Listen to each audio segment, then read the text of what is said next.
जिन्ना पाकिस्तान मुसलमान, अगर ये ना हो तो भारतीय जनता पार्टी खत्म हो जाएगी। इनका नारे लगाते हैं गोडसे जिंदाबाद के और गांधी जी की तस्वीर के सामने जाके हाथ जोड़ते हैं। समाजवादी को ना आजम खान ने खून दिया, उन्होंने जो है एक जौहर यूनिवर्सिटी बना के तैयार कर दी। कासगंज में अल्ताफ के साथ में होता है तो अखिलेश यादव के जो है कानों पे जू नहीं रेंगती, उनका मुंह नहीं खुलता। ओवैसी साहब ने तो मनीष गुप्ता की भी आवाज उठाई और अल्ताफ की भी उठाई। ओवैसी वो काटा है आज तीनों के सांपों ने, इस कदर मैं सामने पड़ी हुई रस्सी से डर गया।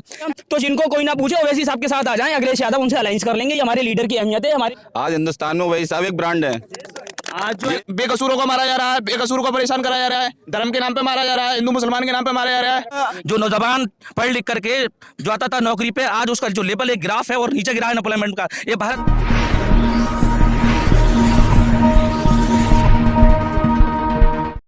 दोस्तों 2022 का चुनाव शुरू हो चुका है। सभी पार्टियां अपने कील और कांटे दुरुस्त करने में लगी हुई हैं। सभी पार्टियां गठबंधन तलाश कर रही हैं, एक दूसरे से गठबंधन कर रही हैं और किसी भी तरीके से यूपी चुनाव में ज्यादा से ज्यादा सीट लेकर आई जाए उस पर फोकस कर रही हैं। यूपी के चुनाव में चाहे समाजवादी हो चाहे भाजपा, सबके निशाने पर ओवैसी साहब रहते हैं। भारतीय जनता पार्टी के नेता कहते हैं कि ओवैसी साहब के अंदर जिन्ना की आत्मा है। देखिए अभी क्या है ना, भारतीय जनता पार्टी जो है उसके पास दो तीन चीज़ें ऐसी हैं जिससे पूरी पार्टी वो चल रही है। जिन्ना पाकिस्तान मुसलमान, अगर ये ना हो तो भारतीय जनता पार्टी खत्म हो जाएगी। इनका नाम ले लेकर भारतीय जनता पार्टी बढ़ रही है। भारतीय जनता पार्टी के पास कुछ है ही नहीं कि जब वोट ना मिले तो जिन्ना पाकिस्तान कर दो और है ना, और मुसलमान चिल्लाने लगो, ओवैसी साहब चिल्लाने लगो, ओवैसी साहब को जिन्ना बता दो, बस उनको वोट मिल जाएगा। नारे लगाते हैं गोडसे जिंदाबाद के और गांधी जी की तस्वीर के सामने जाके हाथ जोड़ते हैं। ये जो दोहरा चरित्र है बीजेपी का, ठीक है ना, वो अब क्या है ना, अब गुमराह करते हैं लोगों को। कुछ जो लोग उनके हैं ना, जिसको कहते हैं ना कि मतलब अंधभक्त, भक्ति में लीन है वो, और आप देख रहे हैं कि सबका बुरा हाल कर दिया है। जो उन्होंने जो नारा दिया सबका साथ सबका विकास, वो तो नहीं किया लेकिन सबका विनाश कर दिया, सबका विनाश कर दिया उन्होंने। अच्छा, भाजपा वाले जिन्ना की आत्मा बताते हैं, उधर सपा वाले कहते हैं कि आप वोट कटवाएं। अखिलेश यादव कह रहे हैं कि ओवैसी साहब बीजेपी के एजेंट हैं, योगी आदित्यनाथ कह रहे हैं ओवैसी साहब सपा के एजेंट हैं। तो वो दोनों लोग जो है ना आपस में बैठ के डिसाइड कर लें कि ओवैसी साहब किसके एजेंट हैं। और दूसरी चीज़ मैं आपको बता देना चाहता हूँ आपके चैनल के माध्यम से, आपने अक्सर देखा हो कि मुलायम सिंह यादव के घर में अगर शादी होती है ना तो वहाँ पर लालू यादव के साथ जो है ना मोदी शरीक होते हैं, ठीक है। अब ओवैसी साहब के यहाँ किसी प्रोग्राम में ऐसे शरीक नहीं होते। उनके तमाम चीज़ें जो होती हैं ना, जहाँ पर जो है अभी आपने देखा 2-3 दिन पहले एक तस्वीर वायरल हुई थी जिसमें संघ प्रमुख मोहन भागवत और मुलायम सिंह यादव जो है ना वो एक साथ बैठे हुए नजर आ रहे थे। तो क्या इससे ये मान लें कि इस बार संघ जो है सपा को सपोर्ट करने जा रहा है? आज जो सपा किस चीज का सपा को समर्थन दे, हाँ तो वो है ना संघी सोच के लोग है ना, तो संघ वालों के पास जाएंगे।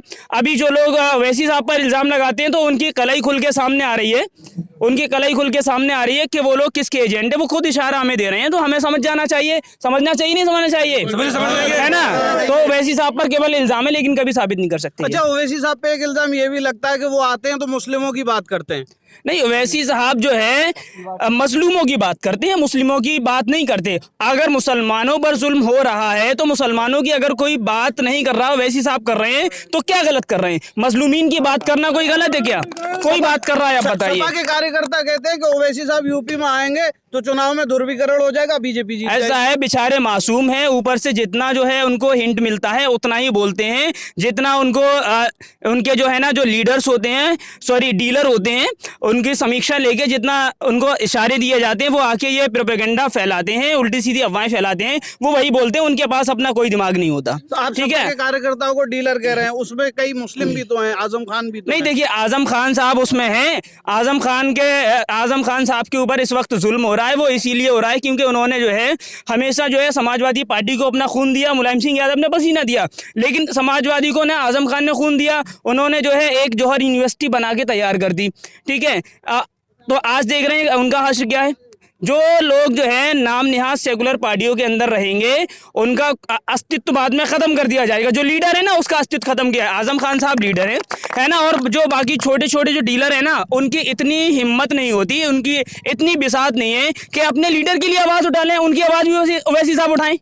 है ना। तो आप बताइए, जब लीडरों पर जुल्म हो रहा है तो आम मुसलमान पर कैसा जुल्म हुआ है, आप सोच भी नहीं सकते। आप मुसलमानों की बात करते हैं, ओवैसी साहब मुसलमानों की बात करते हैं। अभी हरिद्वार में एक धर्म संसद के नाम से एक सभा हुई, उसमें मारने काटने तक की बातें हुई। नहीं, मैं आपको बता देना चाहता हूं, मैंने आपसे पहले भी कहा, ओवैसी साहब जो बात करते हैं वो मजलूमों की करते हैं। अखिलेश यादव और बाकी जो पार्टियां हैं वो पक्षपात करते हैं, जिसका उदाहरण आपने जो है हाल ही में देखा है। कानपुर के व्यापारी मनीष गुप्ता की गोरखपुर में पुलिस कस्टडी में डेथ हो जाती है, तो उसके बाद में क्या होता है, अखिलेश यादव जी उनके घर पे तशरीफ ले जाते हैं ना, और 21 लाख रुपए का चेक मनीष गुप्ता की फैमिली को देते हैं। योगी आदित्यनाथ जी उनके घर जाते हैं और जाने के बाद में 51 लाख का चेक देते हैं और सरकारी नौकरी देते हैं। और वहीं जब जो है सेम सीन जब कासगंज में अल्ताफ के साथ में होता है, तो अखिलेश यादव के जो है कानों पे जू नहीं रेंगती, उनका मुंह नहीं खुलता। ओवैसी साहब ने तो मनीष गुप्ता की भी आवाज उठाई और अल्ताफ की भी उठाई। ओवैसी साहब ने लखीमपुर खीरी के कांड पर भी आवाज उठाई, और जब लखीमपुर खीरी के कांड में कुछ मिनट के लिए अखिलेश यादव को डिटेन कर लिया गया, तो सारे समाजवादी चपरासी जो थे वो सड़कों पर आ गए, और आजम खान इतने सालों से जेल में बंद है, कोई उनकी आवाज उठाने वाला नहीं है। आप बताइए, पक्षपात कौन कर रहा है? कौन पक्षपात कर रहा है? पक्षपात जो कर रही है समाजवादी पार्टी कर रही है। पक्षपात जो कर रही है वो समाजवादी पार्टी कर रही है, कांग्रेस कर रही है। आज जो मुसलमानों की जो हालत है ना, तो उसकी देन इन्हीं सेकुलर पार्टियों की है। हमने इन पे भरोसा किया और इन्होंने क्या किया हमारे साथ में, वो काटा है आस्तीनों के सांपों ने, इस कदर मैं सामने पड़ी हुई रस्सी से डर गया, है ना। तो ये हमारी आस्तीन के सांप हैं। इन्होंने जो है ना मसीहा बताकर, एक तो हमें मालूम है दुश्मन अटैक करेगा तो हम बचाव की तैयारी कर लेंगे, लेकिन जो हमारे साथ में ही चल रहा है वो अटैक करते हैं, उसका हम क्या कर सकते हैं, ये बताइए आप। अगर आप ओवैसी साहब इतनी अच्छी बात करते हैं, ओवैसी साहब इतनी अच्छी आवाज उठाते हैं, तो ओम प्रकाश राजभर क्यों भाग गए, शिवपाल सिंह यादव क्यों? देखिए, मैं बता रहा हूं, जो मतलब परस्त लोग होते हैं ना, उनका कोई भरोसा नहीं होता।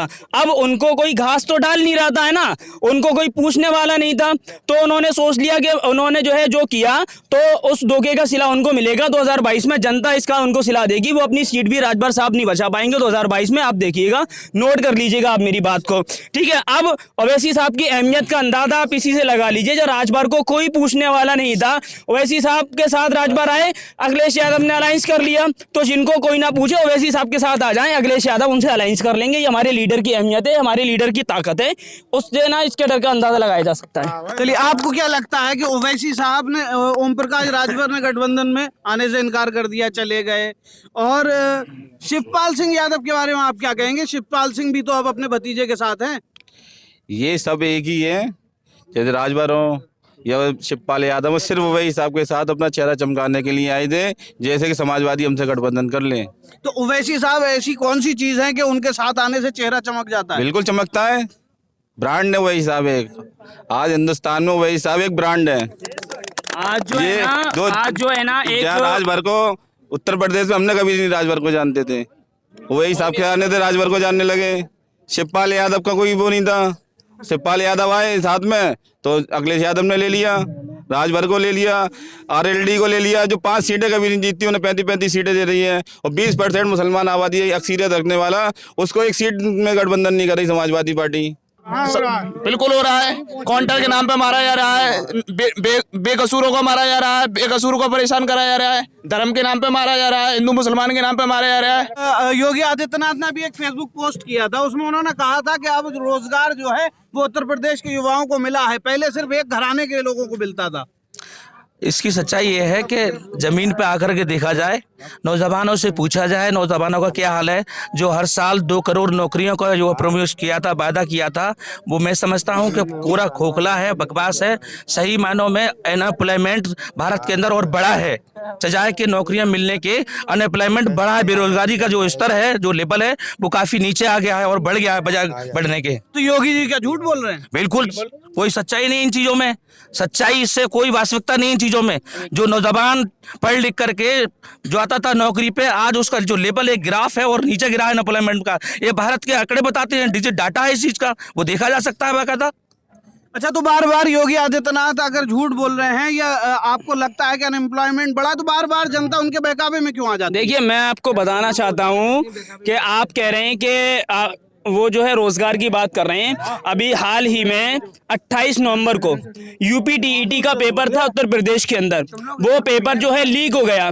आप इससे जो है ना सरकार की नाकामी को देख सकते हैं कि इतनी बड़ी परीक्षा, यूपी टेट की परीक्षा देश में एक बड़ी परीक्षा मानी जाती है, वो कैंसिल हो गई क्योंकि पेपर लीक होने की वजह से। जो लाखों स्टूडेंट्स ने उसमें पार्टिसिपेट किया था, वो उनका क्या होगा। अभी जब एक सभा हो रही थी योगी जी की, तो उसमें जो स्टूडेंट गए थे उन्होंने कहा था कि हमारा पेपर जल्दी से जल्दी कराओ और जो है हमें नौकरी दो। तो मंच से बोला योगी जी ने कि इन नमूनों से कह दो कि बैठ जाएं वरना जिंदगी भर के लिए बेरोजगार कर दूंगा। आप बताइए, एक संवैधानिक पद पर बैठा हुआ व्यक्ति होने मतलब शिक्षकों से इस तरीके की बात करता है। आप कहने के वो रोजगार की बात करते हैं, आपको वो वीडियो सुनना चाहिए ना। अगर आपको नहीं चाहिए तो मैं दे दूंगा। जनता इतनी नाराज है, वो तो अब भी 350 सीटों से ऊपर का दावा कर रहे हैं। देखिए वो है ना, 403 का कर रहे हैं, अखिलेश यादव भी 403 का कर रहे हैं। ये तो जनता जवाब देगी बोर्ड की चोट से। कितना काम किया है, कितना नौजवानों को नौकरी दी है, कितनी महिला सुरक्षित है, कितने नौजवान अनएम्प्लॉयमेंट हो गए, कितने है जाने चली गई लॉकडाउन के जरिए से। मालूम पड़ेगा जनता जब वोट देगी तो वोट की चोट जब जाएगी तो जमीन के स्तर पर मालूम होगा कि क्या हुआ है। तो अखिलेश यादव जहाँ जहाँ जा रहे हैं, अखिलेश यादव की रैलियों में भी तो भीड़ बहुत उमड़ रही है। भीड़ 200-200 रुपए के लिए है, जो आप वीडियो देख सकते हैं, मेरे पास वीडियो है। 200-300 रुपए के लिए भाड़े पे लोग लाए जाते हैं, तो शाम को उनका कॉन्ट्रैक्टर जनता बेरोजगार हो गई है, 2012 कमाई है, जो जनता बेरोजगार हो गई है तो 500 रुपए दे के रैलियों में ले जा रहे हैं ये लोग। 12 कमाई है, 17 से। हाँ, जो जनता बेरोजगार हो गई है 500 रुपए दे के ले जा रही है जनता। तो अखिलेश यादव कह रहे हैं पहली कैबिनेट में हम जो है रोजगार देंगे। सिर्फ दिखावा है, कुछ नहीं। 18% के लिए भी बोला था लेकिन नहीं दिया। 18% आरक्षण कहाँ चला गया? सन 2012 में मैनिफेस्टो में जारी किया था 18% आरक्षण देंगे, कहाँ गए? कहाँ पर बताइए? 17 में कब्रिस्तान की बाउंड्री से क्या करेंगे? हमें मुख्यमंत्री बना दे, हम दे देंगे उनके शमशान की बाउंड्री। अगर हमें मुख्यमंत्री डिप्टी सीएम बना दे, जो क्या हम शमशान की दे देंगे। हम शमशान की बाउंड्री दे देंगे। अब हिस्सेदारी की बात होगी, सिर्फ हिस्सेदारी की बात होगी। हम 20% वोट देते हैं तो हमें उसकी हिस्सेदारी चाहिए सरकार में। तो हिस्सेदारी दे तो रहे हैं आजम खां को एक सीएम की तरह। तो डिप्टी सीएम बना दीजिए, जेल दे दो दी, जेल दे दो दी। क्या गुना आजम खान का? चोरी का इल्जाम लगा, किताब चोरी का लगा, जेल में भेज दिया। क्या दे दिया? जेल दिया, सिर्फ जेल दिया। जनता को कलम पकड़ाने की, कंप्यूटर देने की, शिक्षा देने की जो काम किया था, ये गुनाह का काम किया था। इसमें एक षड्यंत्र के तहत और साजिश के तहत जेल में डाल दिया विद फैमिली के। ये तो वक्त बताएगा कि कौन शेर होगा और कौन जो है पस्त होगा। ये तो मालूम पड़ेगी ना जब वोट आएंगे ना। 2022 में जनता वोट की चोट से जाएगी, पस्त करेगी, नीचे करेगी। चलिए ये बताइए, इस बार आपकी पतंग कितनी उड़ेगी? इंशाल्लाह बहुत ऊंची उड़ेगी विधानसभा में इंशाल्लाह।